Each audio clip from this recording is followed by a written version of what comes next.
Welcome to Sleep Tight Stories.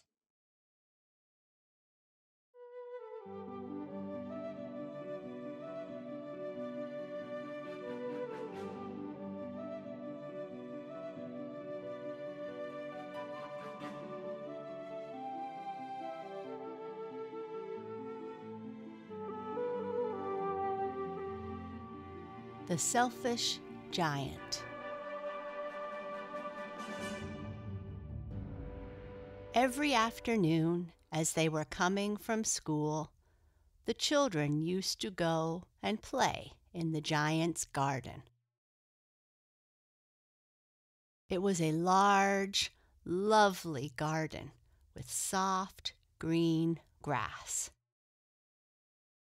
Here and there over the grass stood beautiful flowers like stars, and there were 12 peach trees that in the springtime broke out into delicate blossoms of pink and pearl, and in the autumn bore rich fruit. The birds sat on the trees and sang so sweetly that the children used to stop their games in order to listen to them.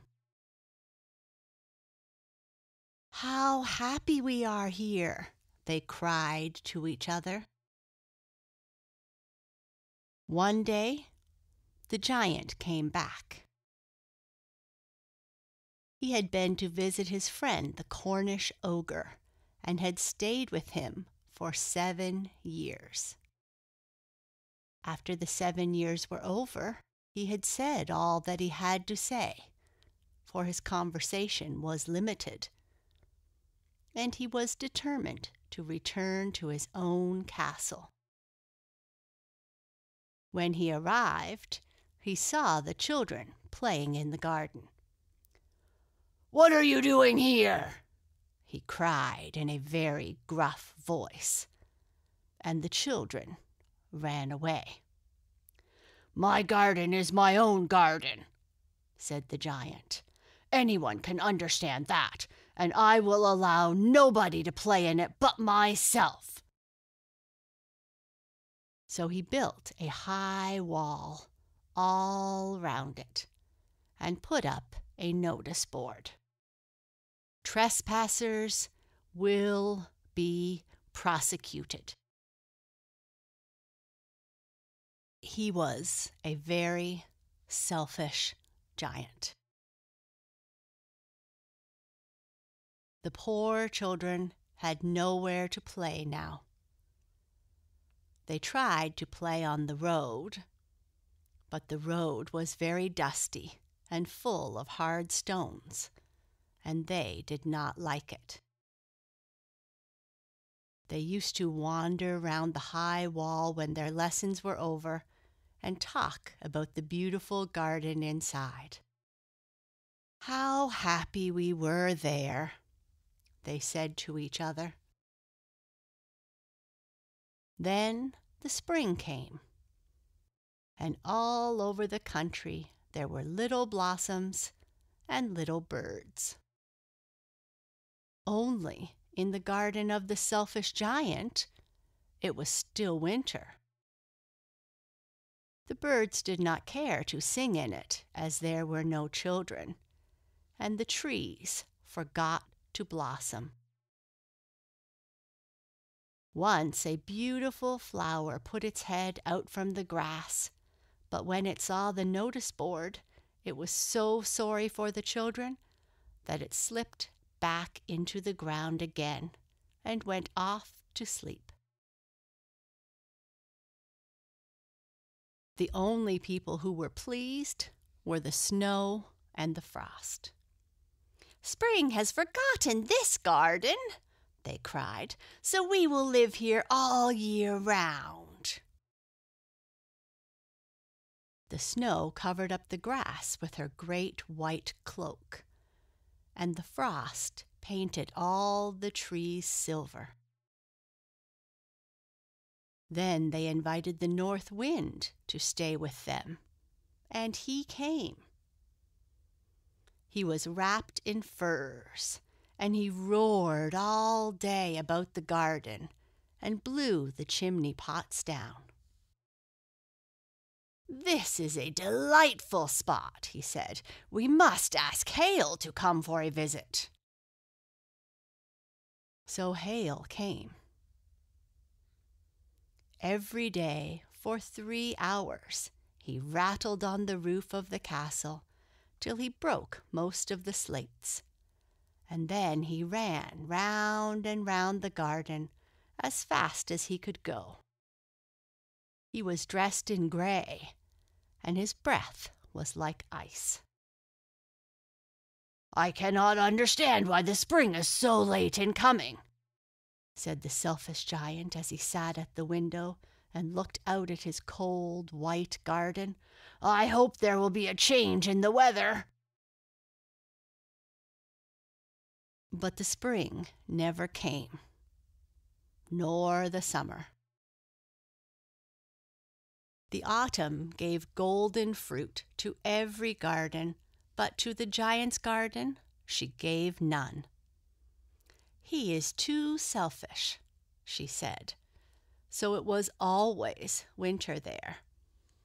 And the north wind, and the hail, and the frost, and the snow danced about through the trees. One morning the giant was lying awake in bed when he heard some lovely music. It sounded so sweet to his ears that he thought it must be the king's musicians passing by. It was really only a little bird singing outside his window, but it was so long since he had heard a bird sing in his garden that it seemed to him to be the most beautiful music in the world. Then the hail stopped dancing over his head, and the north wind ceased roaring, and a delicious perfume came to him through the open window. "I believe the spring has come at last," said the giant, and he jumped out of bed and looked out. What did he see? He saw a most wonderful sight. Through a little hole in the wall, the children had crept in, and they were sitting in the branches of the trees. In every tree that he could see, there was a little child.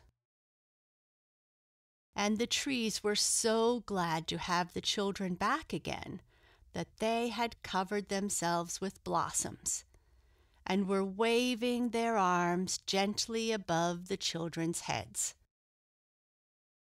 The birds were flying about and twittering with delight, and the flowers were looking up through the green grass and laughing.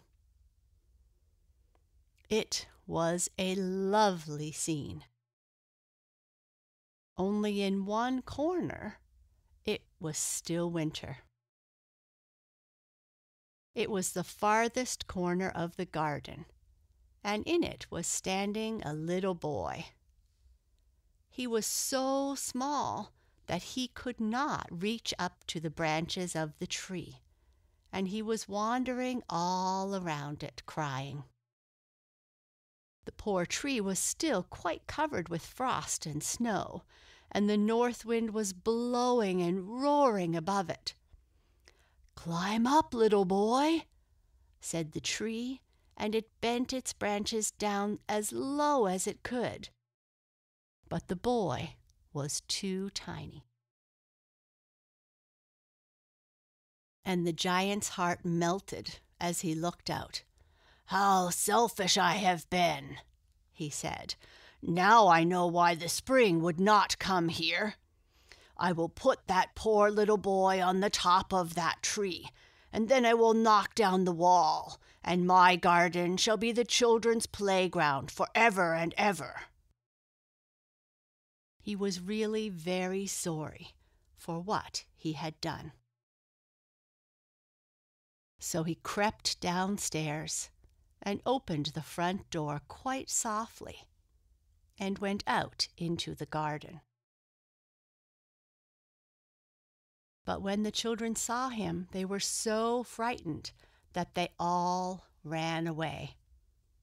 And the garden became winter again. Only the little boy did not run, for his eyes were so full of tears that he did not see the giant coming. And the giant snuck up behind him and took him gently in his hand and put him up into the tree. And the tree broke at once into blossom, and the birds came and sang on it, and the little boy stretched out his 2 arms and flung them round the giant's neck and hugged him. And the other children, when they saw that the giant was not frightening any longer, came running back. And with them came the spring. "It is your garden now, little children," said the giant, and he took a great axe and knocked down the wall. And when the people were going to market at 12 o'clock, they found the giant playing with the children in the most beautiful garden they had ever seen. All day long they played, and in the evening they came to the giant to say goodbye. "But where is your little friend?" he said, "the boy I put into the tree." The giant loved him the best because he had hugged him. "We don't know," answered the children. "He has gone away." "You must tell him to be sure and come here tomorrow," said the giant. But the children said that they did not know where he lived and had never seen him before. And the giant felt very sad. Every afternoon, when school was over, the children came and played with the giant. But the little boy whom the giant loved was never seen again. The giant was very kind to all the children, yet he longed for his first little friend and often spoke of him. "How I would like to see him," he used to say. Years went by, and the giant grew very old and feeble. He could not play about any more, so he sat in a huge armchair and watched the children at their games and admired his garden. "I have many beautiful flowers," he said, "but the children are the most beautiful flowers of all." One winter morning, he looked out of his window as he was dressing. He did not hate the winter now, for he knew that it was merely the spring asleep, and that the flowers were resting. Suddenly, he rubbed his eyes in wonder, and looked and looked. It certainly was a marvelous sight. In the farthest corner of the garden was a tree, quite covered with lovely white blossoms. Its branches were all golden, and silver fruit hung down from them, and underneath it stood the little boy he had loved. Downstairs ran the giant in great joy and out into the garden. He ran quickly across the grass and came near to the child. "Who are you?"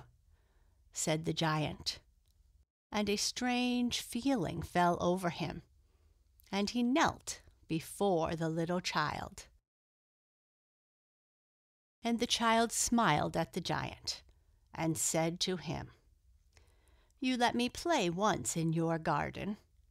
Today you shall come with me to my garden." And when the children ran in that afternoon, they found the giant lying under the tree, all covered with white blossoms.